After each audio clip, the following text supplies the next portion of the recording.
ओम शांति। ओम शांति।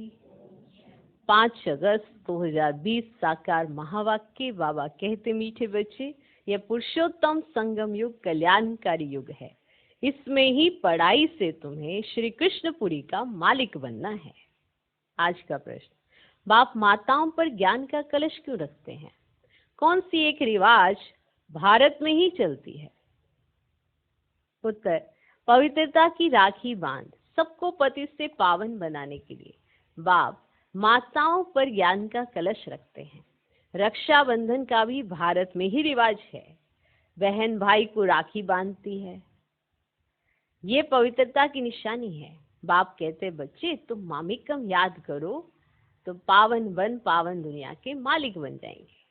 ओम शांति। आज का गीत है भोलेनाथ से निराला और कोई नहीं। ओम शांति। यह है भोलेनाथ की महिमा, जिसके लिए कहते हैं देने वाला है। क्या है वो? देने वाला है। तुम बच्चे जानते हो श्री लक्ष्मी नारायण को ये राज्य भाग्य किसने दिया? जरूर भगवान ने दिया होगा, क्योंकि स्वर्ग की स्थापना तो वही करते हैं।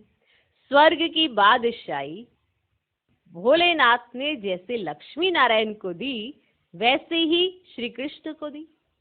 राधे कृष्ण अथवा लक्ष्मी नारायण की बात तो एक ही है, परंतु राजधानी है नहीं। उन्हों को सिवाय परम पिता परमात्मा के कोई राज्य दे नहीं सकते। उन्हों का जन्म स्वर्ग में ही कहेंगे। ये तुम बच्चे ही जानते हो। जानते हो? तुम बच्चे ही जन्माष्टमी पर समझाएंगे। श्री कृष्ण की जन्माष्टमी है तो राधे की भी होनी चाहिए। श्री कृष्ण की जन्माष्टमी है तो राधे की भी होनी चाहिए, क्योंकि दोनों स्वर्ग के वासी थे। राधे कृष्ण ही स्वयंवर के बाद लक्ष्मी नारायण बनते हैं। मुख्य बात कि उन्हों को ये राज्य किसने दिया? सबसे पहला पॉइंट था कि वो देने वाला है, पर वो क्या देता है ये जानने का है। तो वो लक्ष्मी नारायण को क्या देते हैं ये तुम जानते हो। राधे कृष्ण को क्या देते हैं ये तुम जानते हो। तो कृष्ण जन्माष्टमी है तो राधे की भी होनी चाहिए, क्योंकि दोनों ही स्वर्ग के वासी थे। राधे कृष्ण ही स्वयंवर के बाद लक्ष्मी नारायण बनते हैं। मुख्य बात कि उन्हों को यह राज्य किसने दिया? ये राजयोग कब और किसने सिखाया? स्वर्ग में तो नहीं सिखाया होगा। सतयुग में तो वह है ही उत्तम पुरुष, और कलयुग के बाद होता है सतयुग। तो जरूर कलयुग अंत में राजयोग सीखे होंगे, जो फिर नए जन्म में राजाई प्राप्त की। पुरानी दुनिया से नई पावन दुनिया बनती है। जरूर पतित पावन ही आया होगा। अब संगम युग पर कौन सा धर्म होता है ये किसको पता नहीं है। पुरानी दुनिया और नई दुनिया का यह है पुरुषोत्तम संगम युग जो गाया हुआ है। ये लक्ष्मी नारायण है नई दुनिया के मालिक। जरूर पतित पावन ही आया होगा। आया होगा। इन्हों की आत्मा के आगे जन्म में परम पिता परमात्मा ने राजयोग सिखाया, जिस पुरुषार्थ की प्रारब्ध फिर से नए जन्म में मिलती है। इनका नाम ही है कल्याणकारी पुरुषोत्तम संगम युग। जरूर बहुत जन्मों के अंत के जन्म में ही इन्हों को कोई ने राजयोग सिखाया होगा। कलयुग में है अनेक धर्म और सतयुग में था एक देवी देवता धर्म। संगम पर कौन सा धर्म है? संगम पर कौन सा धर्म है जिससे यह पुरुषार्थ कर राजयोग सीखे और सतयुग में प्रालुप्त भोगी? समझा जाता है संगम युग पर ब्रह्मा द्वारा ब्राह्मण ही पैदा हुए। चित्र में भी है ब्रह्मा द्वारा स्थापना श्री कृष्णपुरी की। विष्णु अथवा नारायणपुरी कहो, बात तो एक ही है। अभी तुम जानते हो हम श्री कृष्णपुरी के मालिक बनते हैं इस पढ़ाई से और पावन बनने से। शिव भगवान हुआ है ना। श्री कृष्ण की आत्मा ही बहुत जन्मों के अंत के जन्म में फिर यह बनती है। 84 जन्म लेते हैं ना, ये है 84वां जन्म। इनका ही फिर ब्रह्मा नाम रखते हैं। नहीं तो फिर ब्रह्मा कहाँ से आया? ईश्वर ने रचना रची तो ब्रह्मा विष्णु शंकर कहाँ से आए? कैसे रचा? क्या छू मंत्र किया जो पैदा हो गए? कहाँ से आए? क्या कोई छू मंत्र किया जो पैदा हो गए? बताओ बताओ। अब बाप ही उन्हों की हिस्ट्री बताते हैं, एडॉप्ट किया जाता है ना तो नाम बदलते हैं। ब्रह्मा नाम तो नहीं था ना, कहते बहुत जन्मों के अंत में तो जरूर पतित मनुष्य हुआ। ब्रह्मा कहाँ से आया किसको भी पता नहीं। बहुत जन्मों के अंत का जन्म किसका हुआ? तो जरूर पतित मनुष्य हुआ। ब्रह्मा कहाँ से आया मालूम चला? अब ये दुनिया में तो किसको पता ही नहीं। अब बहुत जन्मों के अंत का जन्म किसका हुआ? वो तो लक्ष्मी नारायण ने ही बहुत जन्म लिए हैं। नाम रूप देश काल बदलता जाता है। क्या होता है? बदलता जाता है। श्री कृष्ण के चित्र में 84 जन्मों की कहानी क्लियर लिखी हुई है। जन्माष्टमी पर श्री कृष्ण के चित्र भी बहुत बिकते होंगे, क्योंकि कृष्ण के मंदिर में तो सब जाएंगे ना। अब राधे कृष्ण के मंदिर में ही जाते हैं, कृष्ण के साथ राधे जरूर होगी। राधे कृष्ण प्रिंस प्रिंसेस ही लक्ष्मी नारायण महाराजा महारानी बनते हैं। उन्हों के ही 84 जन्म लिए, फिर अंत के जन्म में ब्रह्मा सरस्वती बने। बहुत जन्मों के अंत में बाप ने प्रवेश किया और इनको ही कहते हैं तुम अपने जन्मों को नहीं जानते हो। तुम पहले जन्म में लक्ष्मी नारायण थे, फिर ये जन्म लिया, उन्होंने अर्जुन का नाम कह दिया, अर्जुन को राजयोग सिखाया, अर्जुन को अलग कर दिया है, परंतु उनका नाम अर्जुन है ही नहीं। ब्रह्मा का जीवन चरित्र चाहिए ना, परंतु ब्रह्मा और ब्राह्मणों का वर्णन कहाँ भी है ही नहीं। ये बातें बाप भी बैठे समझाते हैं। सब बच्चे सुनेंगे, फिर बच्चे औरों को सुनाएंगे, समझाएंगे। अब कथा सुनकर फिर औरों को बैठ सुनाते हैं। तुम भी सुनते हो फिर सुनाते हो। अब यह है पुरुषोत्तम संगम युग, लीप युग, एक्स्ट्रा युग। पुरुषोत्तम मास पढ़ते हैं ना तो 13 मास हो जाते हैं। पुरुषोत्तम मास हो गया तो वो भी ऐड हो जाता है 12 मास के बीच में, उसके बाद 13 मास हो जाते हैं। वाह, सुना? इस संगम युग के त्योहार ही हर वर्ष मनाते हैं। माना जो संगम युग पर आपने किया ना, उसके त्योहार क्या करते हैं? हर वर्ष मनाते हैं। इस संगम युग माना पुरुषोत्तम संगम युग का किसको पता ही नहीं है। इस संगम युग पर ही बाप आकर पवित्र बनाने की प्रतिज्ञा करते हैं। पति दुनिया से पावन दुनिया की स्थापना करते हैं। रक्षाबंधन का भी भारत में ही रिवाज है। बहन भाई को राखी बांधती है, परंतु वे कुमारी भी फिर अपवित्र बन जाती है। अभी बाप ने तो माताओं पर ज्ञान का कलश रखा है। जो ब्रह्मा कुमार ब्रह्मा कुमारियां बैठ पवित्रता की प्रतिज्ञा कराने राखी बांधती है। बाप कहते हैं मामेकम याद करो तो तुम पावन बन पावन दुनिया के मालिक बन जाएंगे। बाकी कोई राखी आदि बांधने की दरकार नहीं है। मन राखी ऐसे जा के बांधने की दरकार नहीं है। ये समझाया जाता है। जैसे साधु लोग सन्यासी लोग दान मांगते हैं ना, तो कहते क्रोध का दान दो, कोई कहते प्याज मत खाओ। जो खुद नहीं खाते होंगे वे दान लेते होंगे। इन सब से भारी प्रतिज्ञा तो वेद का बाप कराते हैं। तुम पावन बनना चाहते हो तो पतित पावन बाप को याद करो। अब द्वापर से लेकर तुम पतित बनते आए हो। अब सारी दुनिया पावन चाहिए वह तो बाप ही बना सकते हैं। सर्व का सदगति दाता कोई मनुष्य हो ही नहीं सकता। अब बाप ही पावन बनने की प्रतिज्ञा लेते हैं। भारत पावन स्वर्ग था ना, अब सर्व का सदगति दाता कोई मनुष्य तो हो ही नहीं सकता। अब बाप ही पावन बनने की प्रतिज्ञा लेते हैं। भारत पावन स्वर्ग था ना, पतित पावन वह परम पिता परमात्मा ही है। श्री कृष्ण को पतित पावन नहीं कहेंगे, उनका तो जन्म होता है, उनके तो माँ बाप भी दिखाते हैं। एक शिव का ही अलौकिक जन्म है। वह खुद ही अपना परिचय देते हैं कि मैं साधारण तन में प्रवेश करता हूँ। शरीर का आधार जरूर लेना पड़े। मैं ज्ञान का सागर पतित पावन राजयोग सिखलाने वाला हूँ। बाप ही स्वर्ग का रचयिता है और नरक का विनाश कराते हैं। जब स्वर्ग है तो नरक नहीं। अभी पूरा रोड नरक है, जब बिल्कुल तमो प्रधान नर्क बनता है तभी बाप आकर सतो प्रधान स्वर्ग बनाते हैं। 100% पति से 100% पावन बनाते हैं। पहला जन्म जरूर सतो प्रधान ही मिलेगा, मिलेगा। तो बच्चों को विचार सागर मंथन कर भाषण करना है, समझाना। फिर हर एक का अलग अलग होता है ना, समझाना फिर हर एक का अलग अलग होता है। बाप भी आज एक बात, कल फिर दूसरी बात समझाएंगे। आज एक बात समझाएंगे, कल फिर दूसरी बात समझाएंगे। एक जैसी समझानी हो जो हो ना सके, है ना। एक जैसी समझानी तो हो ना सके। समझो समझो, टेप से कोई एक्यूरेट सुने भी, परंतु फिर एक्यूरेट सुना नहीं सकेंगे, फर्क जरूर पड़ता है। बाप जो सुनाते हैं, तुम जानते हो ड्रामा में सारी नूंद है, जानते हो। अक्षर बाय अक्षर जो कल्प पहले सुनाया था वह फिर आज सुनाते हैं।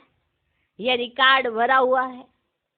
भगवान खुद कहते, मैंने जो 5000 वर्ष पहले हूबहू अक्षर बाय अक्षर सुनाया था ना, सुनाया है, वही सुनाता। ये शूट किया हुआ ड्रामा है, इसमें फर्क जरा भी नहीं पड़ सकता। इतनी छोटी आत्मा में रिकॉर्ड भरा हुआ है। अब कृष्ण जन्माष्टमी कब हुई थी? अब कृष्ण जन्माष्टमी कब हुई थी ये भी बच्चे समझते हैं। आज से 5000 वर्ष से कुछ दिन कम कहेंगे, क्योंकि अभी पढ़ रहे हैं। अब नई दुनिया की स्थापना हो रही है। बच्चों के दिल में कितनी खुशी है, कितनी। तुम जानते हो श्री कृष्ण की आत्मा ने 84 का चक्र लगाया है, अब फिर श्री कृष्ण के नाम रूप में आ रही है। चित्र में दिखाया है ना, पुरानी दुनिया को लात मार रहे हैं, अब नई दुनिया हाथ में है। अभी पढ़ रहे हैं, इसीलिए कहा जाता है श्री कृष्ण आ रहे हैं, है ना। जरूर बाप बहुत जन्मों के अंत में ही पढ़ाएंगे। ये पढ़ाई पूरी होगी तो श्री कृष्ण जन्म लेंगे। बाकी थोड़ा टाइम है पढ़ाई का। जरूर अनेक धर्मों का विनाश होने के बाद श्री कृष्ण का जन्म हुआ होगा। सो तो एक श्री कृष्ण तो नहीं, सारी कृष्णपुरी होगी। अब एक श्री कृष्ण क्या करेंगे ना, सारी कृष्णपुरी चाहिए। अब ये ब्राह्मण ही है जो फिर ये राजयोग सीख देवता पद पाएंगे। देवताएं बनते ही है ना नॉलेज से। पाप आकर मनुष्य से देवता बनाते हैं पढ़ाई से। ये पाठशाला है, इसमें सबसे जास्ती टाइम लगता है। पढ़ाई तो सहज है, बाकी योग में है मेहनत। तुम बता सकते हो श्री कृष्ण की आत्मा अब राजयोग सीख रही है, ऐसे बता सकते हो। परम पिता परमात्मा द्वारा, शिव बाबा ब्रह्मा द्वारा हम आत्माओं को पढ़ा रहे हैं। विष्णुपुरी का राज्य दे दे। हम प्रजापिता ब्रह्मा के बच्चे ब्राह्मण ब्राह्मणियां हैं, और यह है संगम युग। ये बहुत छोटा सा युग है। चोटी सबसे छोटी होती है ना, फिर उनसे बड़ा मुख, फिर उनसे बड़ी बाहें, मुख से बड़ी बाहें, उनसे बड़ा पेट, और फिर उनसे बड़ी टांगें। सबसे छोटी, और फिर उससे चोटी से बड़ी मुख, और फिर मुख से बड़ा बाहें, और फिर बाहों से बड़ा पेट, और पेट से बड़ा टांगे। ओके, दिख रहा है ना। अब विराट रूप दिखाते हैं, परंतु उसकी समझाने कोई नहीं देते। तुम बच्चों को ये 84 जन्मों के चक्र का राज समझाना है। शिव जयंती के बाद है श्री कृष्ण जयंती।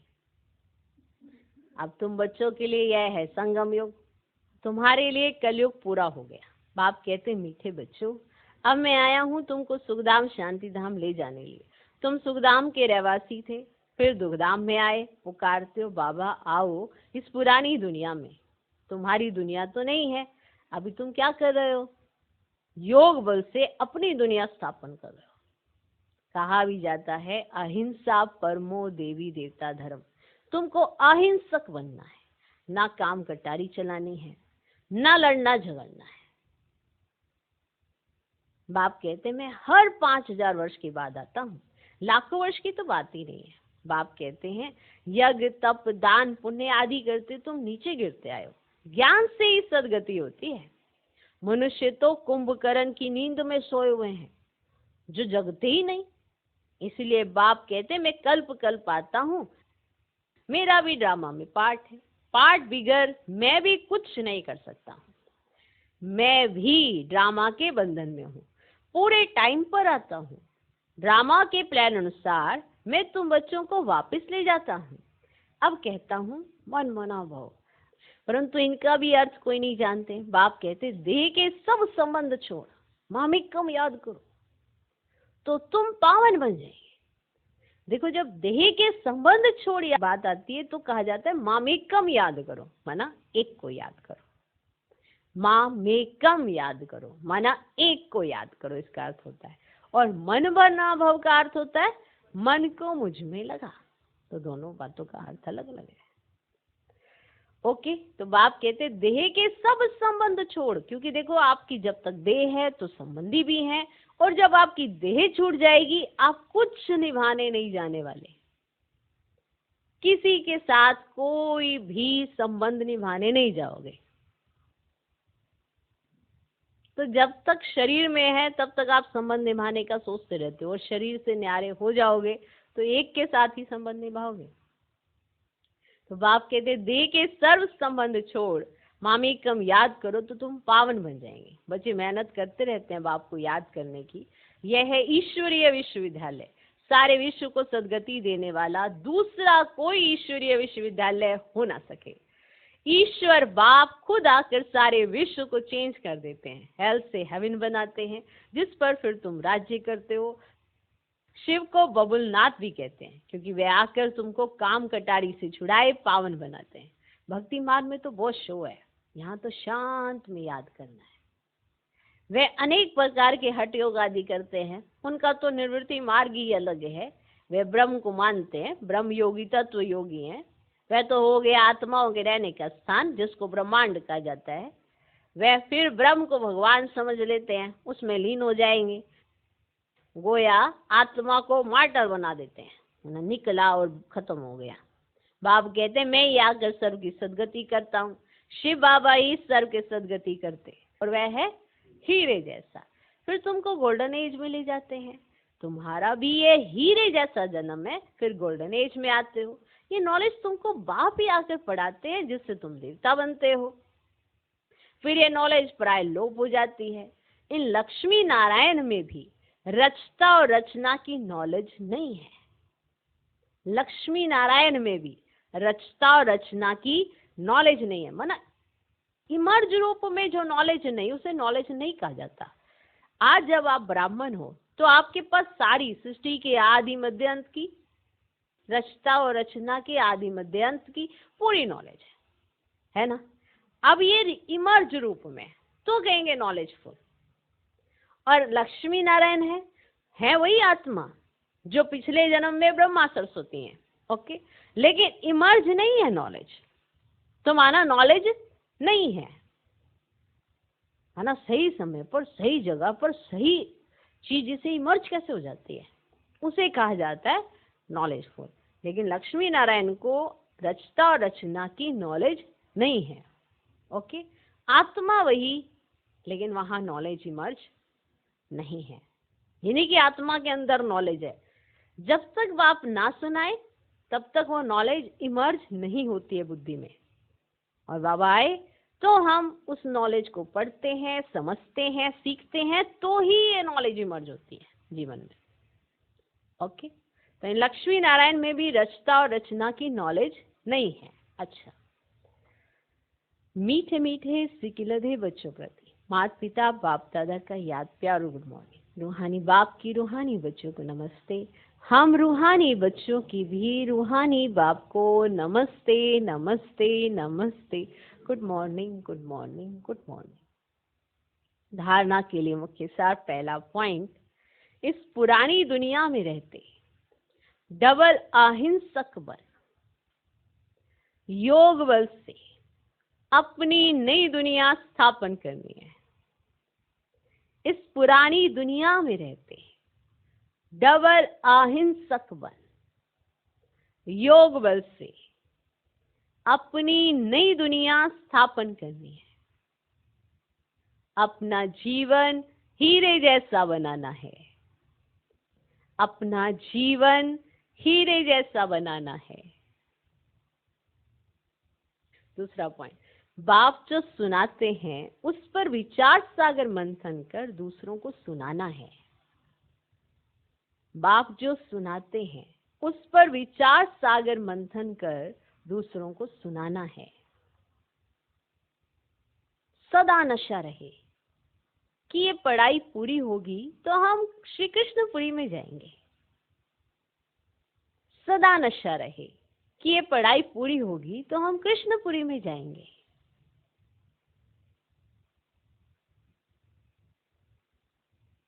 बाप जो सुनाते हैं उस पर विचार सागर मंथन कर दूसरों को सुनाना है। जब तक आप विचार नहीं चलाओगे ना, वो वाले वाक्य महावाक्य जो हैं वो आपके जीवन के लिए नहीं बनेंगे। वो तो महावाक्य हैं ही हैं, लेकिन उसको अपने जीवन के लिए बनाने के लिए आपको विचार सागर मंथन करना पड़ता है। तो बाप जो सुनाते हैं उस पर विचार सागर मंथन कर दूसरों को सुनाना है। सदा नशा रहे कि ये पढ़ाई पूरी होगी तो हम कृष्णपुरी में जाएंगे। आज का वरदान, व्यर्थ को भी शुभ भाव और श्रेष्ठ भावना द्वारा परिवर्तन करने वाले सच्चे मर्जीवा भव। व्यर्थ को भी शुभ भाव और श्रेष्ठ भावना द्वारा, आपका भाव शुभ होना चाहिए, आपकी भावना श्रेष्ठ होनी चाहिए। ये भाव और भावना में ना सारा ही लेखा जोखा लिखा हुआ है। कैसा है आपका भाव, कैसी है आपकी भावना। तो व्यर्थ को भी शुभ भाव और श्रेष्ठ भावना द्वारा परिवर्तन करने वाले सच्चे मर्जीवा भव। बाप दादा की श्रीमत है, बच्चे व्यर्थ बातें ना सुनो, ना सुनाओ और ना सोचो। अब इस पे आप जरूर विचार करना। व्यर्थ बातें ना तो सुनो, ना सुनाओ और ना सोचो, क्योंकि सोच से ही जो सुना वो आपका हो जाता है। याद रखना, अगर व्यर्थ के बारे में भी सोचोगे तो आप भी व्यर्थ में चले जाओगे। तो अगर समर्थ के बारे में सोचोगे तो आप भी समर्थ में आ जाओगे। तो अब आप सोचते क्या हो इसके ऊपर डिपेंड करती है आपकी स्थिति। बाप दादा की श्रीमत है, बच्चे व्यर्थ बातें ना सुनो, ना सुनाओ, ना सोचो। सदा शुभ भावना से सोचो, शुभ बोल बोलो। व्यर्थ को भी शुभ भाव से सुनो। बहुत विशेष पॉइंट है। व्यर्थ को भी शुभ भाव से सुनो कि ये जो व्यर्थ मेरे इर्द गिर्द बुना जा रहा है या चल रहा है, इसमें भी कोई चीज मुझे कुछ सिखा रही है। तो वो मेन पॉइंट पकड़ो। तो व्यर्थ को भी शुभ भाव से सुनो, शुभ चिंतक बन, बोल के भाव को परिवर्तन कर दो। अब होता क्या है, वो ऐसे नहीं कह रहा था, वो ऐसे कह रहा था। तेरे को पता है वो कैसे कह रहा था? वो ऐसे नहीं ऐसे कह रहा था। कोई कह रहा कि नहीं नहीं उसका भाव अच्छा था, अच्छा नहीं नहीं तेरे को नहीं पता, वो ऐसे नहीं ऐसे कह रहा था। माना जब वो बात करते हैं ना, या तो काटते हैं, या कमेंट करते हैं, या क्रिटिसाइज करते हैं।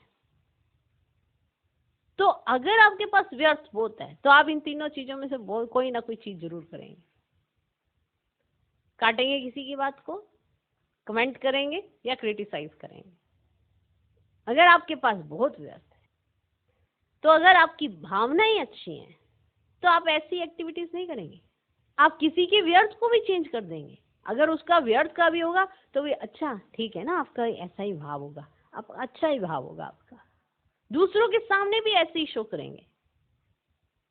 ये नहीं कि किसी का अच्छा भाव हो उसको दूसरों के सामने नेगेटिव शो कर देना, तो वो व्यर्थ। अच्छे से डिटेल में स्टडी करना, ये बहुत अच्छा पॉइंट है। तो व्यर्थ को भी शुभ भाव से सुनो, शुभ चिंतक बन, बोल के भाव को परिवर्तन कर दो। सदा भाव और भावना श्रेष्ठ रखो। क्यों फालतू में किसी के साथ उलझते रहते हैं, बहस करते रहते हैं? उसका कारण ही है ना कि आपकी भावनाएं और भाव शुद्ध नहीं है, उसमें व्यर्थ बहुत है। स्वयं को परिवर्तन करो, ना कि अन्य के परिवर्तन का सोचो। खुद को बदलना है, आपने आपके अपने चिंतन को बदलना है, उसको शुभ रखना है। अब ये नहीं कि इसको शुभ सोचना चाहिए, इसको ऐसा करना चाहिए। स्वयं का परिवर्तन ही अन्य का परिवर्तन है, क्योंकि उसको भी तो कोई एग्जाम्पल चाहिए। आप करके दिखाओ। तो स्वयं का परिवर्तन ही अन्य का परिवर्तन। इसमें पहले मैं, इस मरजीवा बनने में ही मजा है। इसी को ही महाबली कहा जाता है। इसमें खुशी से मरो, ये मरना ही जीना है, यही सच्चा जिएदान है, यही सब कुछ है। जिसने इस तरह से मरना सीख लिया ना, उसको अपने जीवन में बहुत मजा आता है। आज का स्लोगन, संकल्पों की एकाग्रता श्रेष्ठ परिवर्तन में फास्ट गति ले आती है। संकल्पों की एकाग्रता श्रेष्ठ परिवर्तन में फास्ट गति ले आती है। ओम शांति।